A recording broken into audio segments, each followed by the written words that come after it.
Sur ces images de la police de Mexico, une violente fusillade oppose les forces de l'ordre aux membres d'un gang de kidnappeurs. L'affrontement fera plusieurs morts. Les gangsters sont très souvent mieux armés que la police. Mais l'arme la plus efficace contre les kidnappings reste la prévention. C'est le phénomène électro du moment en Espagne, le groupe DeLorean. 3 albums et un succès critique unanime. Une célébrité qui a plongé les 4 musiciens au cœur d'un très mauvais polar au Mexique. En octobre dernier, quelques heures après leur arrivée dans cet hôtel de luxe de la capitale mexicaine, ils sont contactés au téléphone par des policiers. Il faut changer d'hôtel en urgence pour raison de sécurité. En fait, il s'agit de faux policiers qui organisent un kidnapping virtuel. La suite de l'histoire nous est racontée par le journaliste Gustavo Castillo. Les musiciens se sont installés dans un hôtel indiqué par les faux policiers. Et là, le ton a changé. Ce n'était plus un appel de protection. On leur a fait savoir qu'ils étaient aux mains d'une bande criminelle, qui savait d'où ils venaient en Espagne, et qui allait faire du mal à leur famille s'ils n'obéissaient pas aux ordres. Ensuite, les kidnappeurs ont appelé les familles en Espagne pour les rançonner elles aussi. Ils ont demandé un versement de 300 000 € environ. Les musiciens vont passer plus de 20 heures cloîtrés dans une chambre, se croyant en danger, pendant que leur famille, en Espagne, était persuadée que leurs enfants avaient été enlevés, alors qu'ils n'ont jamais été aux mains des gangsters. Un kidnapping virtuel. Traumatisés, les musiciens refusent d'en parler. Seul le père de l'un d'entre eux dévoilera la torture psychologique infligée par les malfrats. Quand on parlait avec eux au téléphone, dans la chambre d'à côté, on entendait une tronçonneuse. Ils me disaient « On va t'envoyer ton fils dans une boîte à chaussures, en morceaux ». Au Mexique, le kidnapping virtuel est en plein boom. La technique est très simple, il suffit d'un téléphone et d'inspirer la peur. Et les Mexicains ont déjà peur, très peur des kidnappings.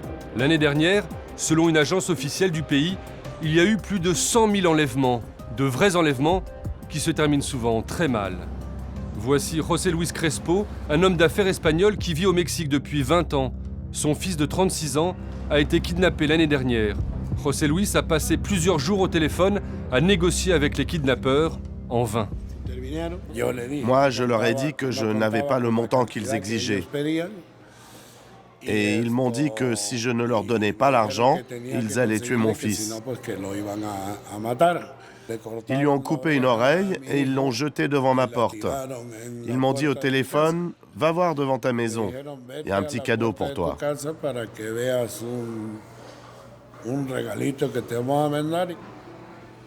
Et puis, ils l'ont tué. Beaucoup d'otages sont exécutés et les gangs de kidnapping virtuel jouent sur cette peur. Rien que dans la capitale, on compterait plus de 500 extorsions téléphoniques par jour. Premier témoin de ce fléau, ces employés du Conseil des citoyens de Mexico. Le Conseil est devenu un centre d'appel pour les victimes d'extorsion. Le téléphone sonne sans arrêt. Durant l'appel, est-ce que vous avez reconnu un son? Une voix de personne, par exemple, ou un bruit dans la rue? Non, je n'ai pas reconnu la voix, mais l'accent était mexicain. Il y a tellement d'appels que c'est presque une routine. Oui, depuis ce matin, vous êtes déjà la 5e personne à nous parler de cette bande criminelle, qui fait croire qu'ils ont séquestré un enfant ou un membre de la famille. Bon, je vais écrire un rapport et je l'envoie tout de suite aux autorités. Efraín Vargas est un médiateur du Conseil. Il a été formé pour apporter une aide psychologique aux victimes. Souvent, les citoyens sont en pleurs ou bouleversés lorsqu'ils nous appellent. On gère ces situations de crise. On leur fait faire des exercices de respiration et on baisse le ton de notre voix pour qu'ils reprennent leurs esprits et soient capables de nous donner un témoignage le plus précis possible. Comme le centre est une structure indépendante de la police, les victimes appellent plus facilement pour demander de l'aide. Car la police est souvent accusée de ne rien faire, voire de participer aux enlèvements. Alors pour mettre un terme aux accusations d'impuissance et montrer qu'elle agit, la police de Mexico organise régulièrement de grandes opérations de nettoyage des quartiers chauds. Qu'est-ce que tu fais? Qu'est-ce que t'as acheté? Nous sommes à Coautepec, un des quartiers les plus durs de Mexico. L'opération Rastrillo, rasoir en français, dure depuis 1 mois déjà. Allez, monte, monte. Ce soir, le principe de l'opération, c'est de former 5 filtres devant les entrées principales du quartier. Au total, nous avons déployé 353 hommes et 53 voitures. Beaucoup d'hommes et de moyens pour des résultats très aléatoires.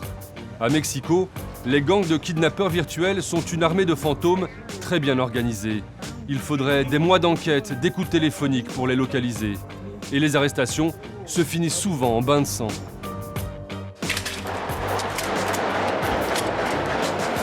Sur ces images de la police de Mexico, une violente fusillade oppose les forces de l'ordre aux membres d'un gang de kidnappeurs. L'affrontement fera plusieurs morts. Les gangsters sont très souvent mieux armés que la police. Mais l'arme la plus efficace contre les kidnappings reste la prévention. Dans cette école primaire de la capitale, les 400 petits élèves vont assister à un spectacle de guignol un peu particulier.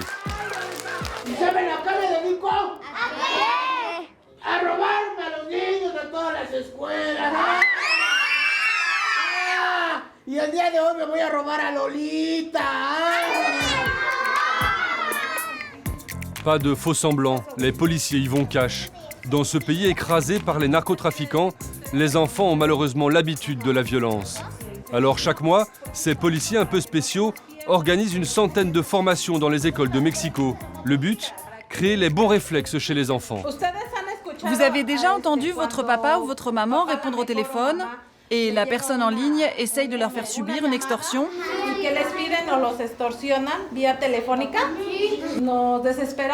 Vos parents sont tout de suite désespérés et ils disent « Ok, ne lui faites rien, je vais donner tout l'argent que j'ai. » Non, il ne faut jamais faire ça. Vous qui avez suivi cette discussion, voilà ce que vous devez dire à vos parents et à vos petits frères et sœurs. Ne paniquez pas. Il faut d'abord se renseigner pour savoir si c'est vrai. Restez calme. Des formations qui sont aussi données pour que la population retrouve confiance dans la police et fasse appel à elle. Le risque est bien réel. En juillet dernier, à Cuernavaca, des kidnappeurs ont menacé de mort par téléphone une maîtresse de maternelle. Ils l'ont forcée à faire sortir 10 enfants de l'école pour pouvoir faire pression sur les parents. Cette fois-là, l'histoire s'est bien terminée, aucune victime. Mais au Mexique, les kidnappings, virtuels ou non, rendent la vie de la population chaque jour un peu plus angoissante.